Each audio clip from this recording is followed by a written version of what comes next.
The scripture lesson this morning comes from the Gospel according to Matthew chapter 5, verses 38 through 48. You have heard that it was said, an eye for an eye and a tooth for a tooth. But I say to you, do not resist an evildoer. But if anyone strikes you on the right cheek, turn the other also. And if anyone wants to sue you and take your coat, give your cloak as well. And if anyone forces you to go 1 mile, go also the 2nd mile.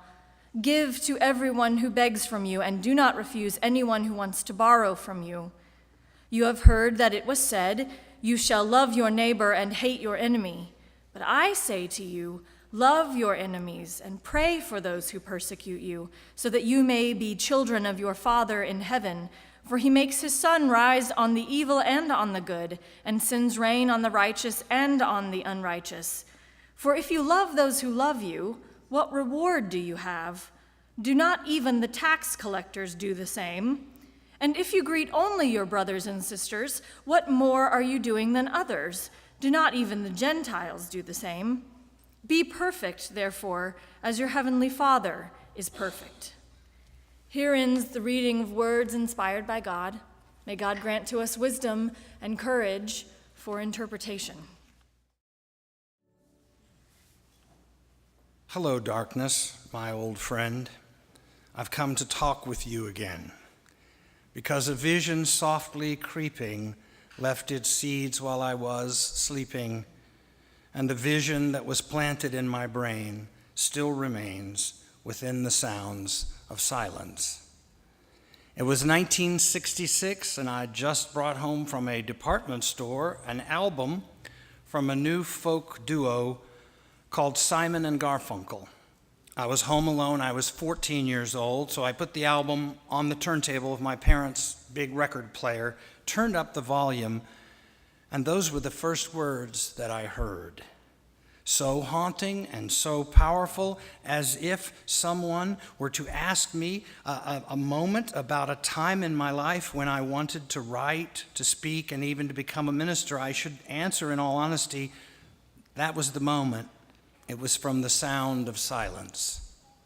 In restless dreams I walked alone, narrow streets of cobblestone. 'Neath the halo of a street lamp I turned my collar to the cold and damp, when my eyes were stabbed by the flash of a neon light that split the night and touched the sound of silence.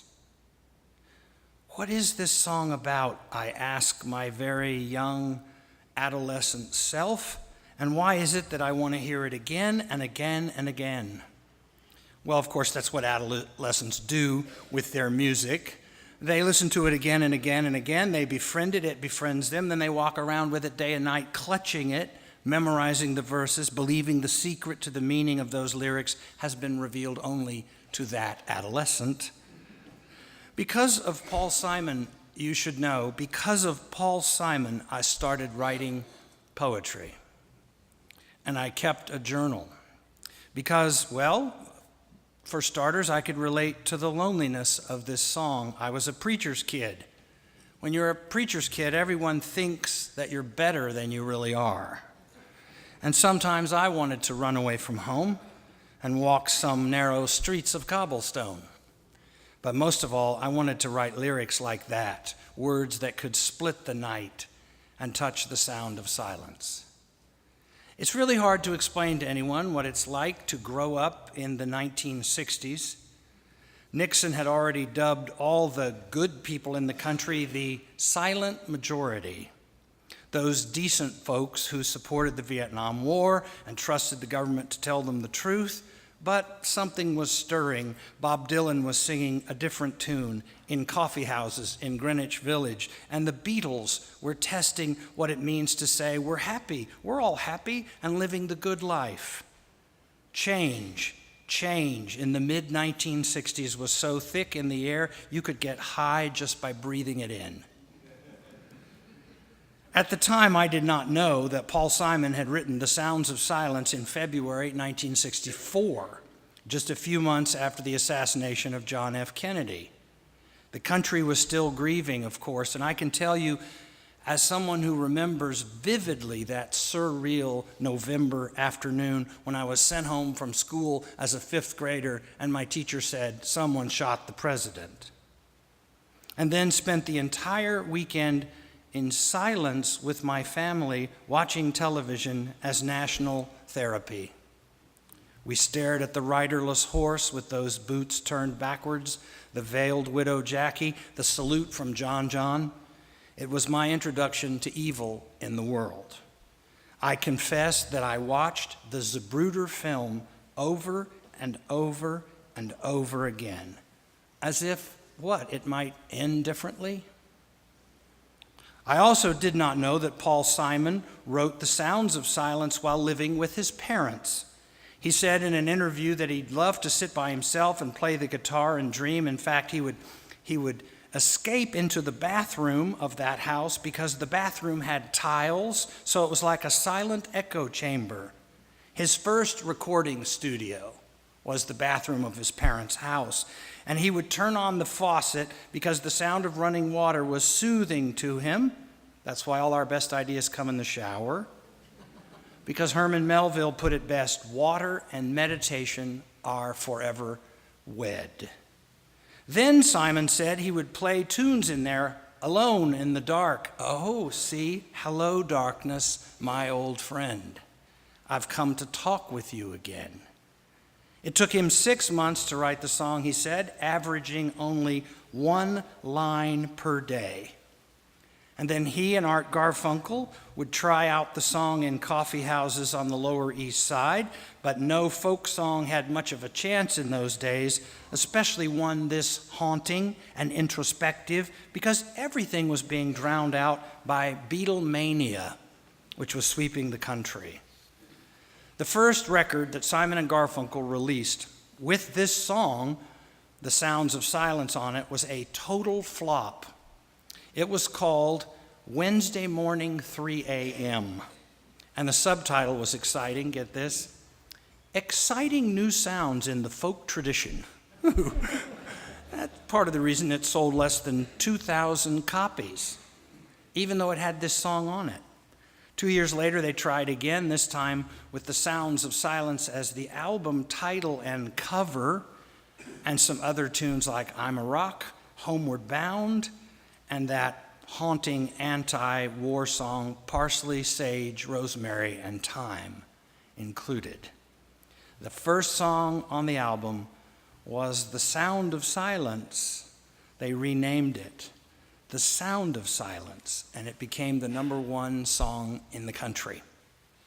Now, at this moment, you may be wondering, in fact, I almost hope you are wondering, what has this got to do with Jesus and the Sermon on the Mount? Thank you for asking. But to answer it, we need to go deeper, both deeper into the song, deeper into the sermon, because both of them have had their share of misunderstanding. Many people thought The Sound of Silence was an anti-war song, but it wasn't. Paul Simon said that its real theme is the inability of human beings to communicate with one another in a way that's brave and honest. Like the Sermon on the Mount, the lyrics are full of light and dark images. And in the naked light, I saw 10,000 people, maybe more. People talking without speaking, people hearing without listening, people writing songs that voices never share. No one dare disturb the sound of silence.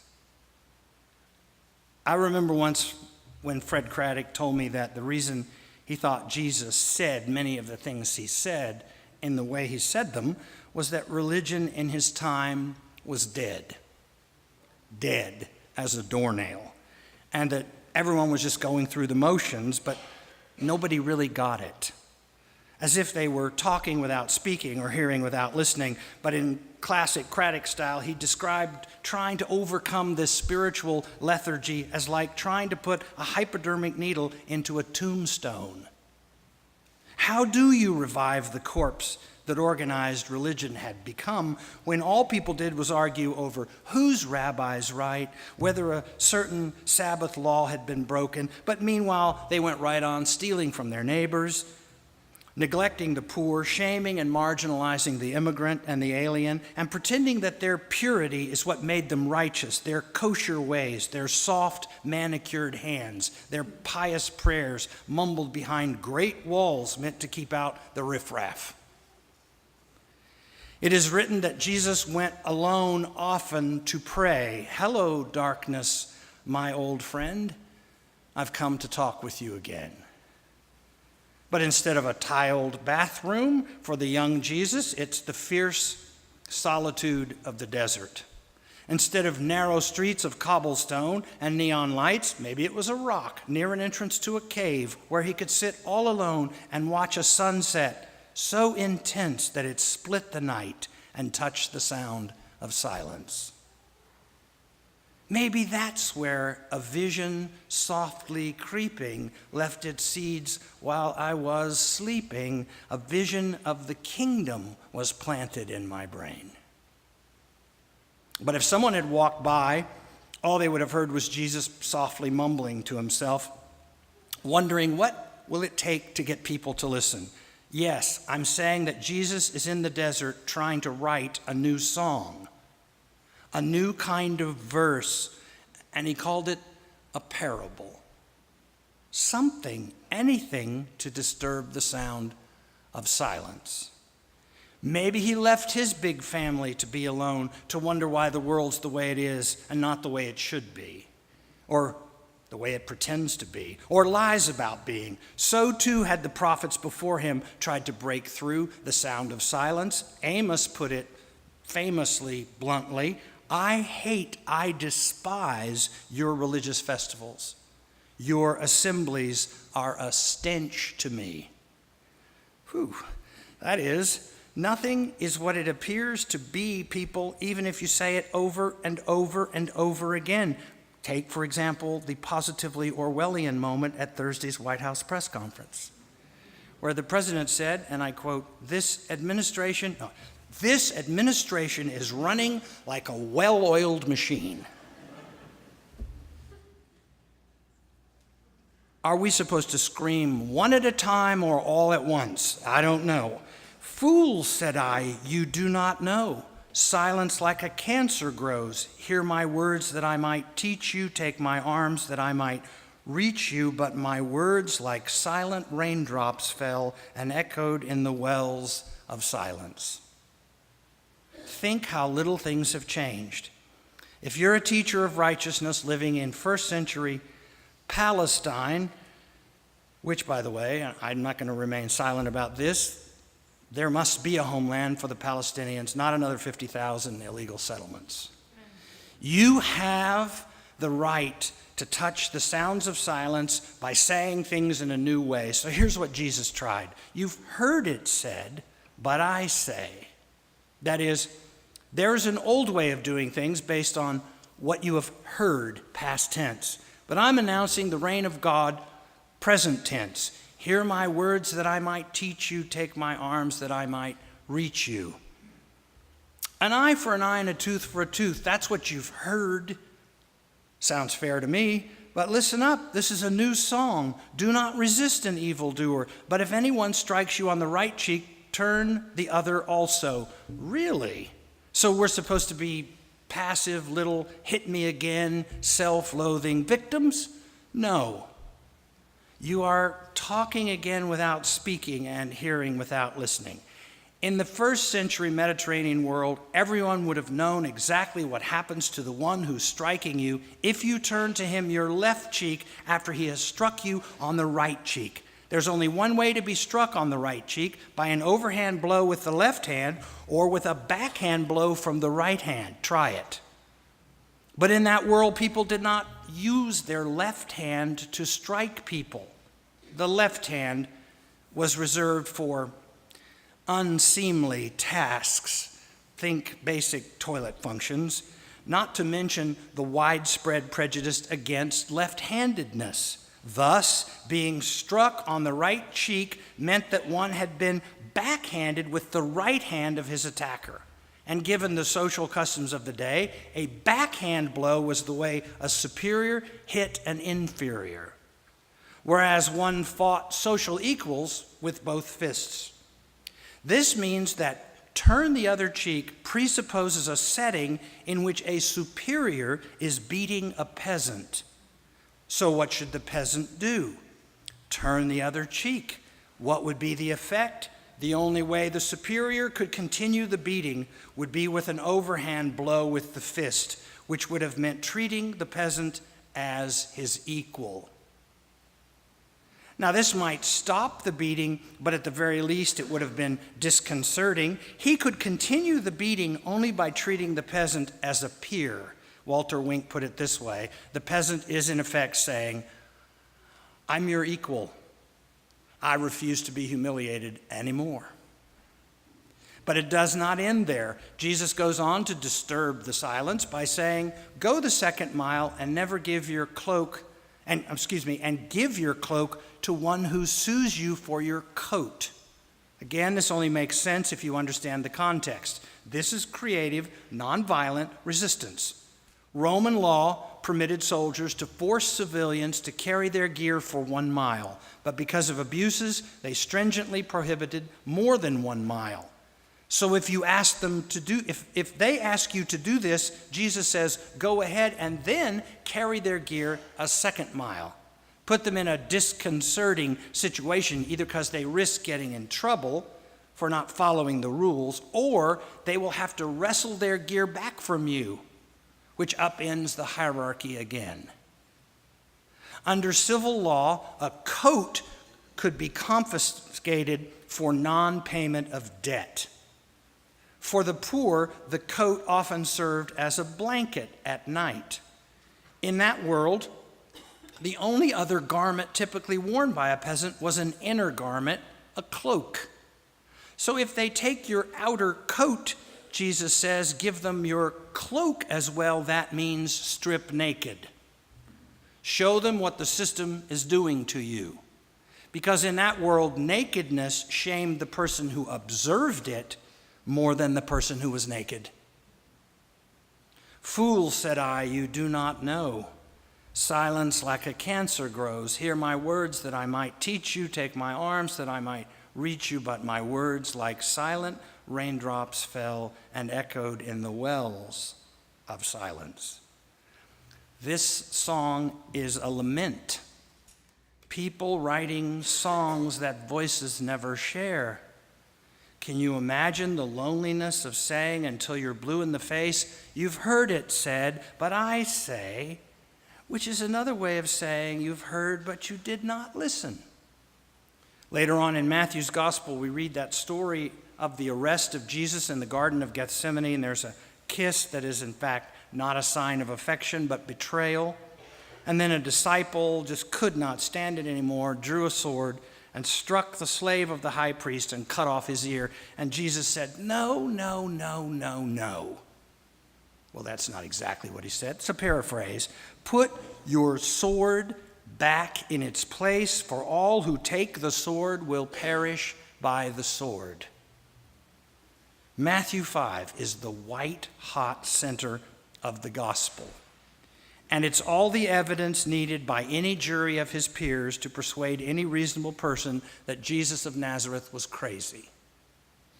You've heard that it was said, you shall love your neighbor and hate your enemy. But I say to you, love your enemies and pray for those who persecute you, so that you may be children of your Father in heaven. For he makes his sun rise on the evil and on the good, and sends rain on the righteous and on the unrighteous. Well, now, isn't that special? So you only love the people who love you, and you're proud of that? I mean, even tax collectors love other tax collectors. They have kind of fraternity, a conspiracy of corruption, a mutual admiration society like Trump and Putin. Don't just greet your friends with the awkwardly long handshake, but greet your enemies as well, like that reporter from CNN. He is not your servant. You should not insult him. He is your equal. And besides, remember what Jesus said, let your speech be a simple yes or no, for all else comes from evil. And the people bowed and prayed to the neon god they made. and the sign flashed out its warning in the words that it was forming, and the sign said, "The words of the prophets are written on the subway walls and tenement halls and whispered in the sounds of silence." What is the neon god we've made to which people bow and pray? I'm going to offer this as our neon god. It is a celebrity culture whose ultimate triumph is to control us by entertaining us. It is the suffocating entitlement of the rich, the white, and the wealthy among us who buy the world rather than live in it graciously. The world is not a red carpet. Being on television does not make you smart, and congratulating yourself endlessly is not refreshing candor. It's not telling it like it is. It's a pathology. It is malignant narcissism. You have heard it said, what we need is a businessman, someone who understands how the world really works, can run the government like a corporation. But I say to you, what we need is someone who understands the widow and the orphan. Someone who has at least a clue what it is really like to be a teacher or a single mother, or to be pregnant from rape, or to be shot by a cop while you're sitting in your car, or in the back while you are running away. You have heard it said, finally, a truly beautiful first lady. Because we know, and I've heard this, we know what real beauty looks like because we are a profoundly Roman culture. But I say to you, God does not care who designs your gown, but what is in your heart. What's in your heart, Melania? Please, we need more than decoration. We need you to disturb the sound of silence. You have heard it said, only I can save you because, well, I am Caesar, the anointed one, virgin-born Son of God. Trust me, I'm great, really great, huge. But I say to you, the greatest among you will be a servant. And the God I serve knows when a sparrow falls, no matter how big your house is or how many times you lie. You have heard it said, an eye for an eye and a tooth for a tooth. Well, that's the art of the deal. But I say to you, do not do as the man wishes you to do and strike back, or else he'll say, I told you about these people. They're terrible, violent, terrible. Well, I'm sure some of them are nice, but mostly they're violent. We need to keep them out. No, instead, turn also to him the other cheek, whose name is non-compliance, and make him do what he will not do, which is to admit that you are equals, that you refuse to be controlled through humiliation. Do not go gently into this democracy's night, my friends. Rage against the dying of the light. Do not bow down to the neon god they made, but let your conscience be a sign that flashes out a warning in the words that it was forming, and the sign said, the words of the prophets are written on the subway walls and tenement halls. It's true, but that's not all. Those words are in the Sermon on the Mount, if you listen. Can you hear it? It's just a whisper. It's just a whisper. But that's all it takes to disturb the sounds of silence.